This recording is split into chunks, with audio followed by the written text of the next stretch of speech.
Everyone, इन जो हमारी पिछली वीडियो थी उसमें हमने MES 012 में हमने बात की थी। जो इम्पोर्टेंट क्वेश्चन है वही अब हम बात करते हैं लर्निंग एंड डेवलपमेंट के बीच में जो इम्पोर्टेंट क्वेश्चन हैं उन सारे क्वेश्चन की हम बात करते हैं यहाँ पे।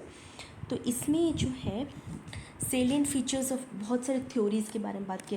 पियाजे की थ्योरी, वाइगोत्स्की की थ्योरी है, उन सब के एजुकेशनल इम्प्लीकेशंस और थ्योरी की जनरल नॉलेज आपको होनी चाहिए कि क्या क्या कह रहे हैं उस फिलोसफी में। फिर एक और क्वेश्चन बार बार आ रहा था कि locus of control and level of aspirations जो है इन्फ्लुएंस करते हैं लर्निंग को। थर्ड है nature and influence of classroom के एनवायरनमेंट का लर्नर पे क्या असर पड़ता है। एक चीज़ याद रखना कि लर्नर के ऊपर क्लासरूम का असर क्या पड़ता है, पीयर ग्रुप का असर क्या पड़ता है, फैमिली, नेबरहुड, इन सब का आपको पता होना चाहिए। Difference in learners for one and other, अलग अलग लर्निंग स्टाइल्स के बेसिस पे अलग लर्नर्स के बीच का difference, and how can one take it into account by the teacher in planning instruction. फिर एक बार आता है कि एक्लचरेशन और एनकल्चरेशन के बीच में डिफरेंस क्या है, as a process of learning इनके बीच में डिफरेंस क्या है। फिर थ्योरीज ऑफ लर्निंग, क्या क्या थ्योरीज हैं हमारी लर्निंग की। फिर कॉन्सेप्ट ऑफ वर्चुअल क्लासरूम के कॉन्सेप्ट के बारे में बात होती है। फिर डिफाइन गोल्स, अलग अलग गोल्स और उनकी रिलेशनशिप क्या होती है लर्निंग के हिसाब से उसको डिफाइन करना है। और इन्फ्लुएंस ऑफ गोल्स और मोटिवेशन और लर्निंग के बीच में क्या क्या इन्फ्लुएंस है इनका। इन्फ्लुएंस ऑफ होम का इन्वायरमेंट पे क्या इन्फ्लुएंस है लर्नर के। स्कूल में बेसिकली आते हैं प्लान्ड और अनप्लान्ड इन्फ्लुएंसेस क्या होते हैं स्कूल के, और स्कूल का इन्वायरमेंट किस तरह से इन्फ्लुएंस करता है इंडिविजुअल को। Development takes place in an individual manner, individual पर डेवलपमेंट किस तरह से, एक ग्रुप पे असर क्या होता है, एक इंडिविजुअल पे क्या है। मीनिंग ऑफ इफेक्टिव लर्निंग का मतलब क्या है, what are the nature of learning experiences to be provided for effective development of learner.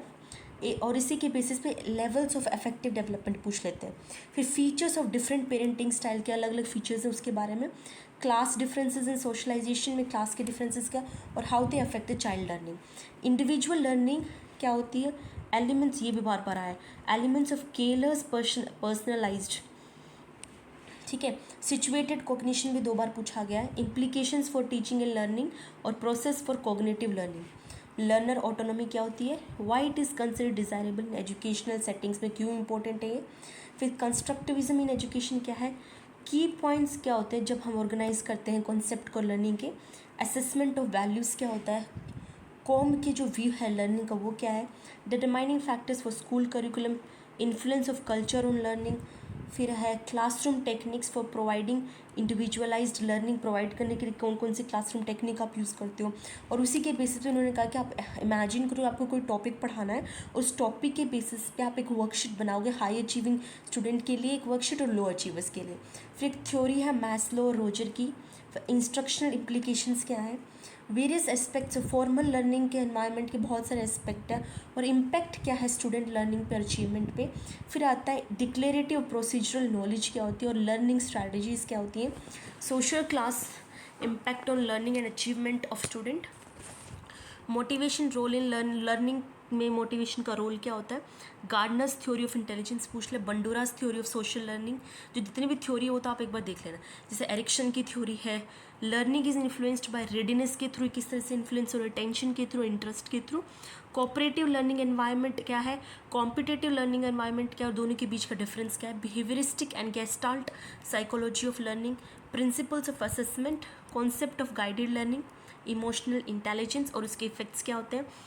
Characteristics क्या होता है पॉजिटिव क्लासरूम एनवायरनमेंट की। नेचर क्या है लर्नर सेंटर्ड एजुकेशन का। Achievement of learners in instructional process में, information processing a model of teaching. Factors जो influence करते हैं हमारे एकेडमिक अचीवमेंट को। Teachers step to improve the classroom climate को, किस तरह से टीचर इम्प्रूव करते हैं। मास मीडिया क्या क्या रोल है क्लासरूम के एनवायरनमेंट को इम्प्रूव करने के लिए।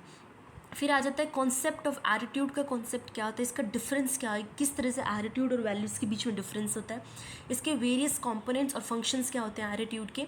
फिर आता है लर्नर का होम और कम्युनिटी किस तरह से लर्नर को इन्फ्लुएंस करती है, उसकी लर्निंग प्रोसेस को इन्फ्लुएंस करती है। फिर नेसेसिटी क्या है, congenial psychological climate for a school. फिर डिफरेंस क्या होता है हमारे क्लासिकल कंडीशनिंग और ऑपरेंट कंडीशनिंग के बीच में। कौन सी strategies that facilitate storage of ideas in long term memory. Individual and group learning क्या होती है। 4 पिलर्स जो है बार बार आ रहे हैं, 4 pillars of education by UNESCO. फिर कोलबर्ग की stages of moral development, psychomotor learning experience, guided learning versus self learning क्या होती है, परसेप्चुअल लर्निंग क्या होती है, इन्फ्लुएंस ऑफ पीयर ग्रुप क्या है लर्नर्स पे, कंटेंट ड्रिवन करिकुलम उसके ऑब्जेक्टिव्स और प्रोसेस क्या होती है, ह्यूमैनिस्टिक पर्सपेक्टिव क्या होता है लर्निंग का और इंस्ट्रक्शनल इम्प्लीकेशंस क्या है, एक मॉडलिंग बिहेवियर होता है वो क्या है, क्लासरूम मैनेजमेंट का स्टाइल क्या होता है, ये सब के बारे में पूछा गया। मेटा कोग्निशन एक ही बार पूछा गया है, तो एक रिलेटिविस्टिक इंटरेक्शनल प्रोसेस पूछते हैं, इंस्ट्रक्शनल ऑब्जेक्टिव्स क्या होते हैं, इंडिविजुअलाइज्ड इंस्ट्रक्शंस क्या होती हैं, फिर ये बार बार आया कि इंटेंशनल और इंसिडेंटल लर्निंग क्या होती है, नेचर ऑफ एप्टीट्यूड एंड उसका इन्फ्लुएंस क्या होता है हमारे लर्नर पे, और community as a resource for teaching learning activity किस तरह से यूजफुल है। सो ये इंपॉर्टेंट क्वेश्चन है with respect to MES 013। I hope ये हेल्पफुल रहेंगे आपके एग्जाम्स के लिए, और PDF चाहिए तो आप एक बार मैसेज कर देना ग्रुप वो कमेंट्स में, तो I will let you know. Thank you.